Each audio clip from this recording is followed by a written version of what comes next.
আলুটা এভাবে কেটে নিয়েছি চার পিস করে। এবার এটা নিয়ে নেবো, নিয়ে ভর্তা বানাবো আলু। শুকনো লঙ্কা ফোড়ন দিলাম, জিরে দিলাম, কুচো দিলাম করে ধুয়ে নিয়ে চিপে দেবো। লঙ্কার গুঁড়ো দিলাম জল দিয়ে, হলুদ দিলাম, চিনি দিলাম,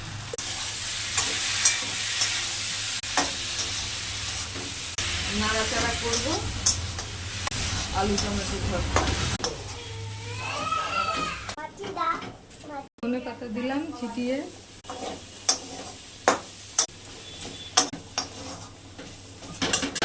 আলু টমেটোর ভর্তাটা হয়ে গেছে, খেয়ে দেখবেন। চুন্দি করলে আরো, আমি নিরামিষ করেছি, পেঁয়াজ রসুন দিয়ে করলে আরেকটু বেশি ভালো লাগবে। একবার করে খেয়ে দেখবেন আলু টমেটোর ভর্তা।